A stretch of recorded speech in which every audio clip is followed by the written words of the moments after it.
अनुपमा के recent episode के update को लेकर हम आ चुके हैं आपके बीच में, जिसमें हम इस वीडियो में बात करेंगे आखिरकार इस एपिसोड में आखिरकार हुआ क्या और क्या मेकर्स आगे कुछ ट्विस्ट एंड टर्न लेकर आने वाले हैं, वो भी वीडियो के लास्ट में हम आपके बीच में शेयर करेंगे। एपिसोड स्टार्ट होता है। एपिसोड के स्टार्ट में ही अनुपमा, राही और जो प्रेम है वो एक जगह खड़े रहते हैं, जहाँ पे प्रेम जो है उस सारे जो पार्टी की सजावट है उसका क्रेडिट राही को देता रहता है, तो वहीं पे राही जो है वो सारा क्रेडिट प्रेम को देती रहती है। इसी बीच में अनुपमा वहाँ से हटती है खाने का अरेंजमेंट करने के लिए, तो वहीं पे कट टू दिखाया जाता है। मोटी बा को बोला जाता है कि इस अरेंजमेंट में, इस पार्टी में कि कुछ भी हो जाए लेकिन राघव नहीं आना चाहिए, क्योंकि अगर राघव आता है तो हमारे लिए बेइज्जती होगी। लेकिन कट टू दिखाया जाता है कि उसके घर में जो कोठारी फैमिली के कुछ गेस्ट आते हुए नज़र आते हैं, जैसे मोटी बा को पूछा जाता है कि आपने इनको क्यों बुला लिया, तो वहीं पे मोटी बा कहती हुई नज़र आती है कि अब क्या करें, सोसाइटी है, सोसाइटी में लोग अगर सामने से बोलेंगे तो हमें तो इन्वाइट करना ही होगा। खैर ये आ भी गए तो राघव नहीं आना चाहिए, क्योंकि राघव अगर आएगा तो हमारे लिए बड़ी बेइज्जती की बात हो जाएगी।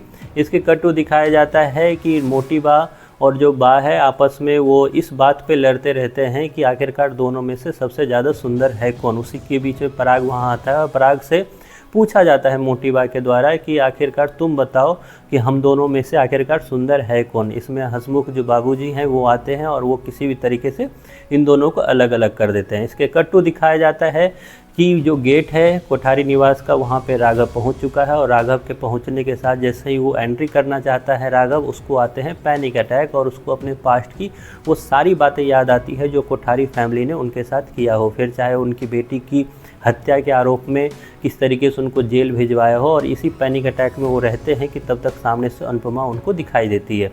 अनुपमा सामने से उनको फिर समझाती है और समझाकर फिर उसे अंदर लाती है, और अंदर जैसे आती है तो राघव को लेकर, तो राघव को देखकर सब चौंक जाते हैं। और वही गेस्ट जो कोठारी फैमिली के आए हुए हैं वो फिर सवाल खड़े करते हैं, अरे राघव कैसे आ गया यहाँ पे, राघव तो आपका दामाद है और ये तो जेल भी गया था ना। तो इस पर अनुपमा राघव की साइड लेते हुए उनका जवाब देते हैं कि राघव जो जेल गया था वो झूठे आरोप में गया था, क्योंकि इनकी जो बेटी है वो अभी भी जिंदा है। ये सुनकर जो गेस्ट है वो काफ़ी ज़्यादा चौंक जाते हैं। फिर कट टू कट दिखाया जाता है कि मेहंदी और जो संगीत सेरेमनी है वो स्टार्ट हो जाती है। मेहंदी और संगीत सेरेमनी स्टार्ट होती है, लेकिन इसी बीच दिखाया जाता है कि प्रार्थना जो है वो किचन में काम करती हुई रहती है। तभी वहाँ पे गौतम पहुँचता है और फिर से उसके साथ कुछ बदतमीजी करने का ट्राई करता है, लेकिन इतने में ही वहाँ पे अंश पहुँचता है और अंश किसी बात में लगा के जो प्रार्थना है उसको दूर कर देता है गौतम से। लेकिन गौतम फिर उसकी गर्दन पकड़कर उसे कहता है कि तुम लोग कुछ भी कर लो, मुझे सब पता है कि तुम्हारा और प्रार्थना का कुछ चल रहा है, इसीलिए मुझे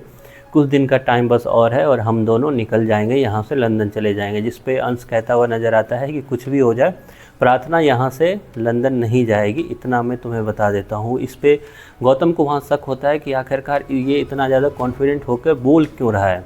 इसके कट टू कट दिखाया जाता है कि फिर से जो पार्टी है वो स्टार्ट होती है, डांस स्टार्ट होता है, जिसमें एक चैलेंज दिया जाता है आर्यन को कि किसी तरीके से वो जो अपनी माही है उसके हाथ में वो किस तरीके से मेहंदी लगाता है। वो चैलेंज होता है जिसमें एक डांस होती है। डांस के बाद फिर आर्यन उसके हाथों में मेहंदी लगाने में सक्सेस हासिल हो जाती है उसको।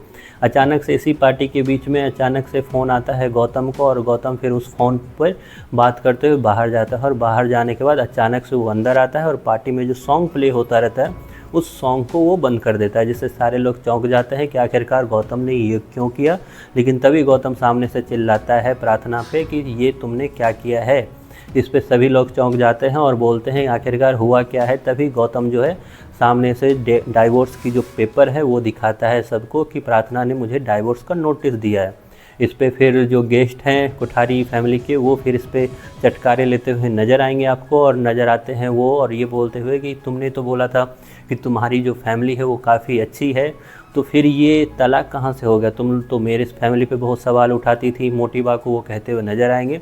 फिर पराग उनके आगे हाथ जोड़ता हुआ नज़र आएगा और बोलेगा ये हमारे फैमिली मैटर है, तो कृपया आप लोग चले जाएँ। उसके बाद वो लोग वहाँ से निकलते हैं और फिर बात होती है कि आखिरकार प्रार्थना ने गौतम को तलाक क्यों दिया। लेकिन इसी बीच में जो अनुपमा है वो बीच में आती है। उनका कहना होता है पराग को कि आप लोग इसकी बातें नहीं समझ रहे थे, इसलिए इसने मेरे से बात की और मैंने उस वक्त इसको जो समझाना था समझाया, और फाइनली तलाक का डिसीजन जो है वो इसी का है। इस पर फिर मोटी बात सामने से चिल्लाती है अनुपमा के पे कि तुमने अपनी दो बेटी का तो घर हमारे यहाँ बसा दिया, लेकिन हमारी ही बेटी का घर तुम उजाड़ने पे तुली हुई हो। इस पे अनुपमा फिर बोलती है कि आप लोग इसकी बातें अगर सुनोगे नहीं तो क्या इसको फैसला लेने का भी हक नहीं है। और फाइनली इसी बीच प्रार्थना जो है वो चिल्लाती है गौतम पे, चिल्लाती है पराग पे कि आप लोग ने कभी मुझे नहीं समझा, बस अपने दामाद को समझा, बस लड़के को समझते हो आप और लड़की को नहीं समझते। इसी बीच वो कई सारी बातें आपको बोलती हुई नजर आएगी और एपिसोड होता है यहीं पे ख़त्म। और रिसेंट एपिसोड जब ख़त्म होता है तो प्रोमो में वही पुराना प्रोमो ही आपको दोबारा दिखाया गया है कि किस तरीके से अनुपमा जो है वो गौतम पे पहले अटैक करती है। गौतम क्योंकि उस पर फिर से मिसबिहेव करता हुआ नज़र आएगा प्रार्थना से आने वाले एपिसोड में, लेकिन इस बार गौतम जो है वो अनुपमा के खिलाफ ही साजिश उसने रची है और वो साजिश है अन्नू की रसोई जो है उसको जलाने की। जी हाँ, जैसे ही अनुपमा घर पहुंचेगी आप उनको दिखेगा कि उसकी जो रसोई है वो जलने के लिए तैयार है और उसको लाख चाहकर भी वो बुझा नहीं पाएगी उस आग को। खैर, ये रहा रिसेंट एपिसोड का अपडेट। आपको कैसा लगा ये एपिसोड, इसके बारे में ज़रूर आप कमेंट बॉक्स में बताएं।